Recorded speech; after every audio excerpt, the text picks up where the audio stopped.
My wife had been working late a lot. At first, I didn't think much of it. She had a demanding job, always tired, always on her phone. But something started to feel off. The timing, the excuses, the way she suddenly cared about how she looked before leaving for the office. For 3 years, Sarah had been the senior marketing director at Caldwell & Page. Long hours came with the territory.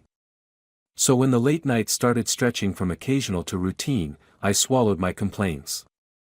What kind of asshole husband bitches about his wife's career? Not me. But then things changed. Little things. New perfume. Expensive stuff that smelled like summer rain and something else I couldn't place. Designer blouses replacing the practical button-ups she'd worn since college. $300 haircuts. Gym membership she actually used. All while I sat home watching our favorite shows alone, texting her that dinner was in the microwave. Client meetings, she'd say, eyes glued to her phone screen, thumbs tapping rapidly. Always that slight smile tugging at her lips when the notifications came in. She'd started keeping her phone face down on the table. Password changed from our anniversary to something I didn't know. Everything okay? I'd ask. Just work stress, she'd say, distracted, distant. One Tuesday night, she told me not to wait up. Board presentation in the morning, she needed to finalize the slides. Totally reasonable. Except her laptop was sitting on our kitchen counter, screen dark, forgotten. When I mentioned it, she didn't skip a beat. Using Gary's laptop.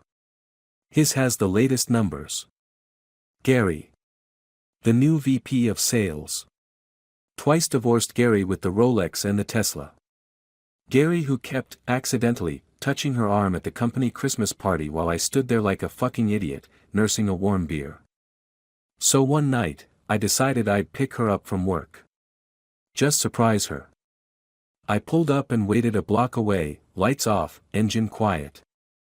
The office building was mostly dark by 9 p.m., just a few scattered windows still glowing. The security guard at the desk looked bored, scrolling on his phone. I parked where I could see the main entrance. 10 minutes passed.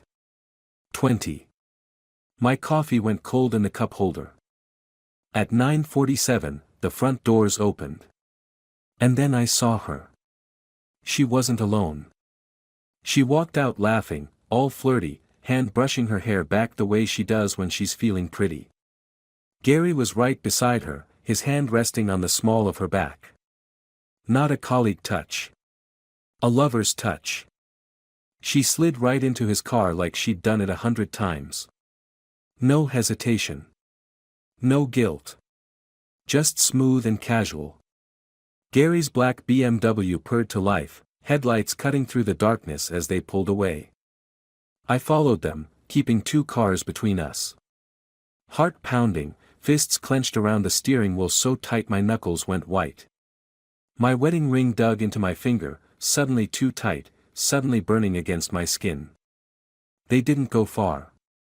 15 minutes across town to the Harbor View Motel. Not the Ritz, not even a decent Marriott. Just a rundown 2-story dump with flickering neon and hourly rates. Real classy. She didn't even look around as they walked to room 118. Like it was routine. Like they'd done this dance before. Her hand in his back pocket, his arm around her shoulders. I sat there in the lot watching her walk into that room like it was hers. That was the moment it all snapped. I wasn't shocked. I wasn't even hurt. I was pissed. Full on, blood boiling, nuclear-level rage. But I didn't go knock on that door. That would have been too easy. Too loud. Smashing his face in would have given her the moral high ground. Poor Sarah, married to the violent psychopath. No. I wanted this to sting. I wanted her to feel humiliated, exposed, small. Just like I felt sitting in my car outside that shitty motel. I drove home, not remembering how I got there. The house seemed different. Tainted. Our framed wedding photo by the stairs mocked me. 8 years down the drain, and for what?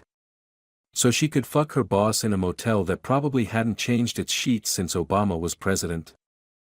I grabbed her laptop from the kitchen counter. Thank God for routine, every night she'd plug it in to charge before bed. The password wasn't hard to crack. She'd used our dog's name for everything until recently. I tried combinations until Bandit 2018 worked. Classic Sarah, thinking adding an exclamation point made it secure. Her phone was synced to her laptop through iCloud. Thankfully, she was still logged in. Every message, every photo, every location tag was right there.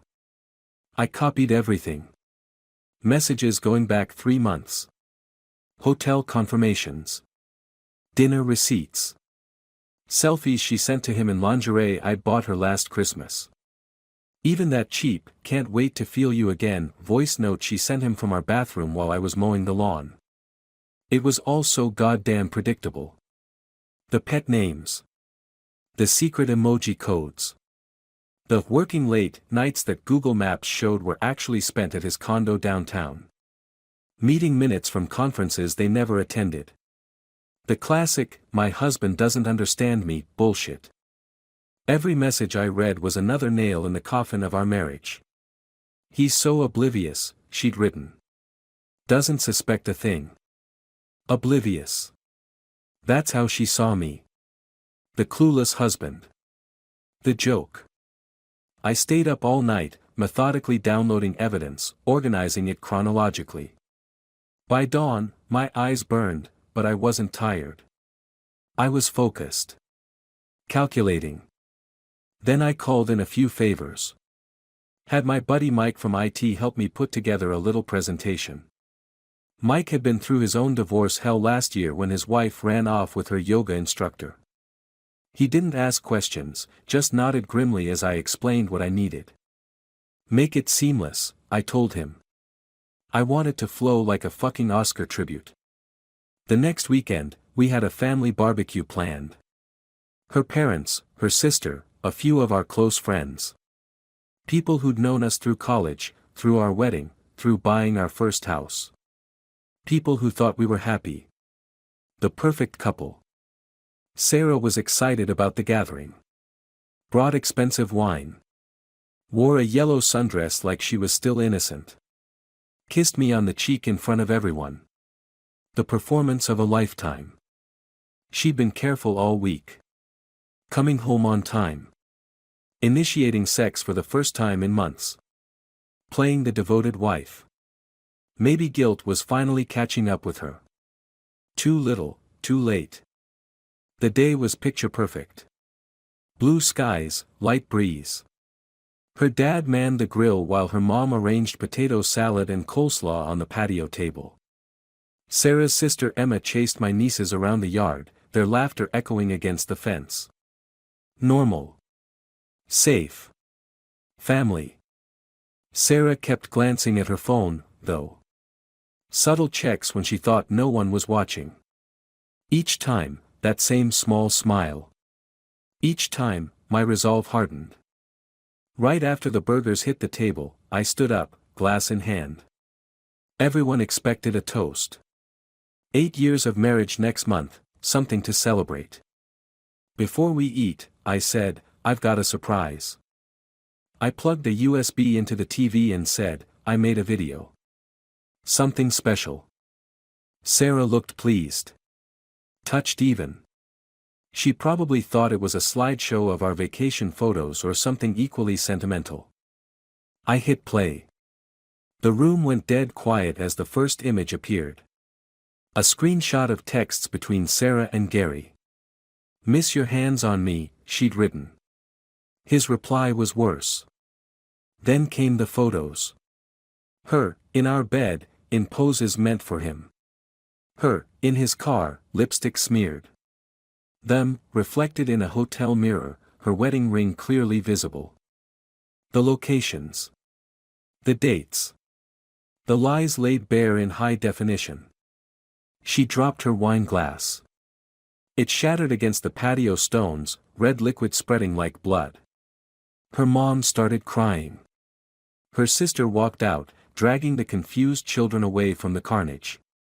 Our friends sat frozen, forks halfway to mouths, eyes darting between the screen, Sarah, and me. Her father stood up, face purple with rage or shame or both. "Turn that filth off." I didn't. I let it play. Every damning second.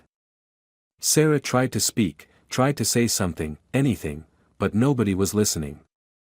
All eyes were on the final slide, a map showing the Harbor View Motel, and beneath it, in bold letters, the words, "Working late." I looked her dead in the eyes and said, "Next time you work late, book a nicer room." That place was trash. Then I left. Took the dog. Took my truck.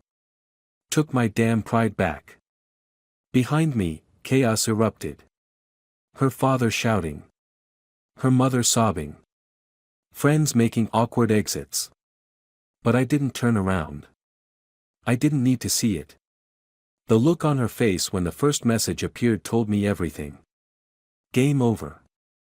I drove to Mike's place. He had a six-pack waiting and didn't ask how it went. We sat on his deck, drinking in silence as the sun set. My phone blew up with messages I didn't read, calls I didn't answer. "You okay?" Mike finally asked. I took a long pull from my beer. "No," I said. "But I will be." That night, I slept better than I had in months. Dreamless. Empty. Free. The lawyers took care of the rest. She didn't contest anything. Couldn't, with what I had on her. Gary transferred to the Boston office a week later. Apparently, his wife hadn't known either. Small world. Sometimes I drive past our old house. New paint, new owner.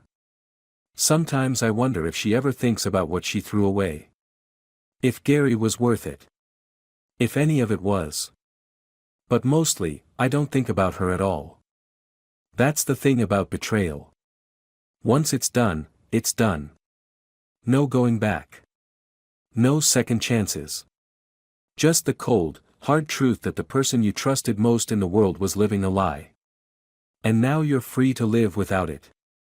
Free to sleep without wondering where she really is. Free to delete her contact. Free to burn the wedding album in a metal trash can while drinking scotch straight from the bottle. They say revenge doesn't help. Doesn't heal. Doesn't make things better. They're wrong. It doesn't heal you. But it sure as hell makes things clearer. People show you who they are eventually. All you have to do is watch. And when they do, believe them the first time. I believe her now. Lesson learned.